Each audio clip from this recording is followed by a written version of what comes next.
오시려구나. 네. 저도 사실은 군악대 출신이거든요. 그래서 현악기는 제가 잘 몰라서. 바로 가능하실까요? 바로 가시면 되겠어요. 안 마셔보죠. 자, 박수 한 번. 네.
저는 굉장히 빠른 연주를 보이시지 않을까 했는데 조금 신곡을 울리는 엄마가 성분들의 섬집아기.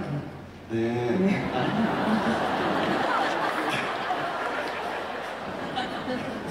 안녕하세요. 저는 연구하는 Yongjae 입니다.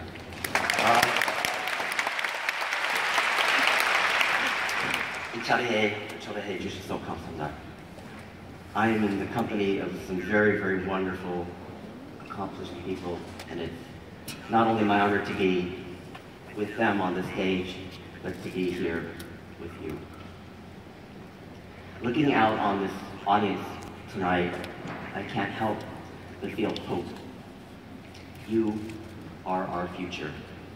You have the power to make this world a better place, and you have the power to help more people be able to reach their potential. I've had the great fortune of living a very full and rich life as a classical musician. From a small town country boy from the United States, I've been able to experience a life far greater, far richer, and far more full than I could ever imagine. I think that is partly due to a few basic principles which I'd like to share with you today. Be grateful. 감사하는 마음으로 가지세요. I was born on December 31st, 1978 in Seattle, Washington. I am the son of a mentally handicapped mother and a mentally handicapped father. I was raised by my adopted mother's grandparents. My mother, Ibok Soon, or Colleen, was a Korean War orphan who sustained permanent brain damage during the Korean War and was adopted by my American grandparents. My father was critically injured in a motorcycle accident when he was 15 and sustained permanent and debilitating brain damage, which eventually took his life. All life is special, and my grandparents truly believed this. Even though you can imagine it was very difficult for my family to decide to raise an unknown child, something that my own mother could not even do, they still decided to do it. My grandparents were very amazing people. They gave everything they had to others. They also took care of so many people. While they did not have much financially, they were so very wealthy of spirit, love, and generosity. They raised 36 foster children, as well as my mother, and dedicated their lives to helping those in need. So how, you might wonder, does being grateful make it to the very first of my basic principles? In the darkest times of my life, where I have struggled with depression, loneliness, illness, and loss, I have never forgotten this life is truly a gift. The most special gift that we can receive. We are each given the miracle to live, to experience consciousness, to know, love, learn, contribute, create, and grow. And hopefully, if we are lucky enough, we too can teach others when it is our turn. I was given the miracle of my life, a rather unplanned and certainly unconventional way of being brought into this world.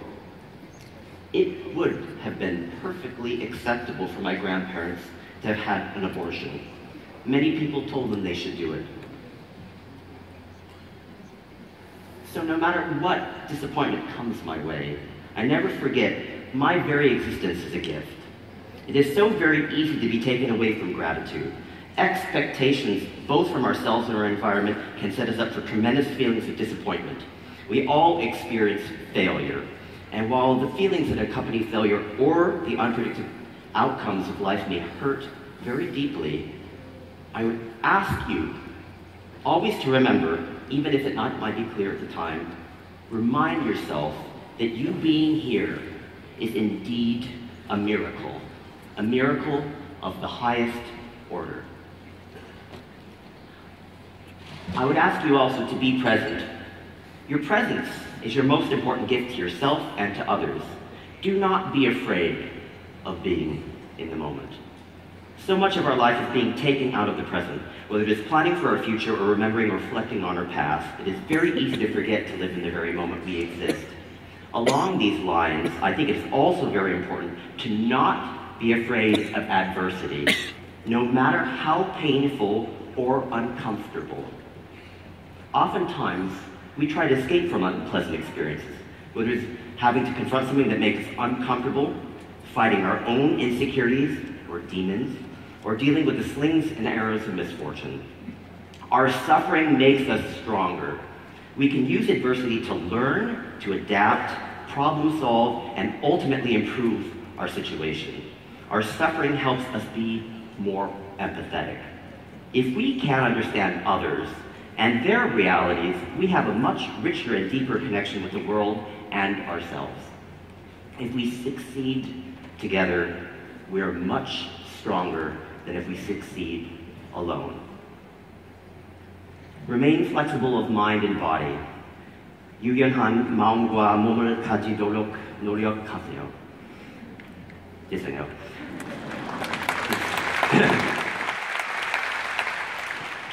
From the time we're young children, we are taught to prepare for the future, to study hard so we can pursue our dreams and become successful.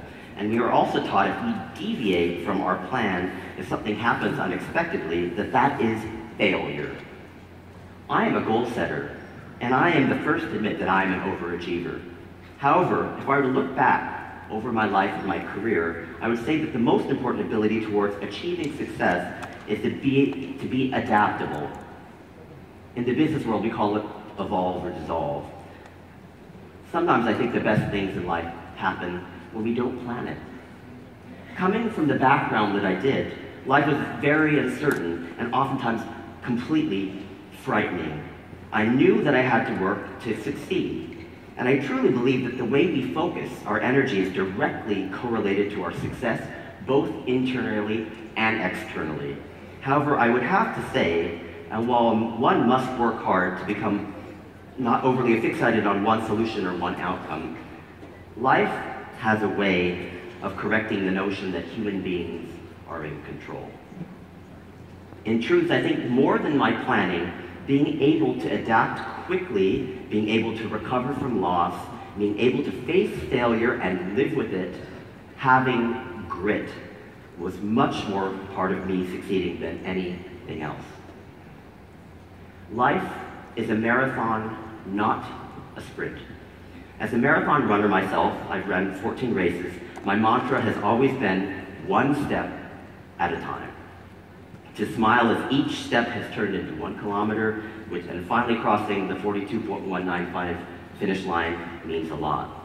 But honestly speaking, some of my races required me to walk, required me to stop, required me to see the doctor, just help with my sprained leg. I finished every one of my 14 races. They weren't perhaps as fast as I could run, and that was often very disappointing. I had trained months and ran hundreds of kilometers in preparation. To not meet my goal, which we call a PR, personal record, sometimes felt that I had wasted my time. Sometimes the best thing in life take a lot of time, a lot. And sometimes things don't turn out the same way that we try and practice as they do in performance. The training runs, the race day, the way I practice, the way I play on the concert stage. Do not be afraid to practice patience and perseverance. I personally am a process-oriented person more than a goal-oriented person. I enjoy working hard. I enjoy trying things over and over and over again. It gives me ownership of what I do. Of course, this is not just about running and music. This is something that we can put into practice in our own daily lives. Results are tangible. Winning is fine. It's great for others to enjoy it as well as ourselves. But sometimes it's not about the process of becoming who you are. It's more about the process of becoming who you are that makes life ultimately most gratifying. To cross the finish line and say, I did this, I earned this, is much more important. And my last thing I'd like to say is, know yourself. Know yourself. One of the greatest advantages I've had in my life is that I've had passion. I've always known what I wanted to do. I had clarity of intention.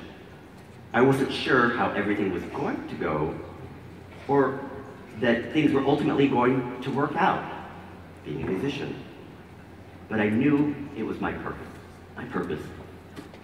Well, the path has become filled with many, many unexpected twists and turns. I really never forgot what I originally intended. Know what gives your life meaning. Don't be afraid to look in the mirror and ask yourself, what kind of life do I want? Also be kind to yourself and do not be afraid of being very honest. Live a life of integrity. Sometimes the right decision will not be easy, but you will know what the right thing is to do. Well, our characteristics, our DNA, help frame us as individuals. Our choices define us and make us who we really are. Only you can know truly who you are. And the sooner that you know what motivates you, the sooner you know what your intentions are, the sooner you can have the great life, take action, and make it happen. So, thank you very, very much for your time.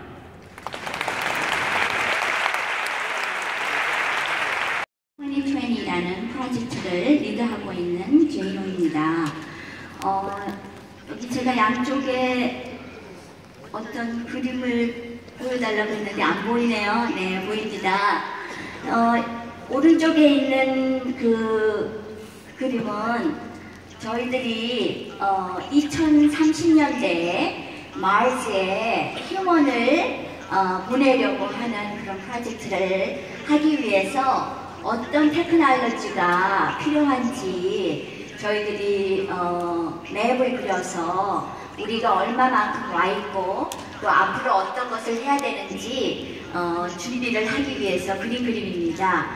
이 그림 뒤에는 2000장의 그 연구 페이퍼가 들어 있습니다. 그리고 여기 왼쪽에 있는 이 그림은 앞으로 그 Human Exploration on Mars를 하기 위해서 우리가 지금 하고 있는 로보틱 엑스플로레이션을 보여주는 그런 그림이에요. 그래서 현재와 미래를 보여주면서 미국에 있는 학생들에게 또 사이언티스트, 엔지니어스 또 모든 분야에 계시는 분들에게 비전을 보여드리기 위해서 만든 겁니다.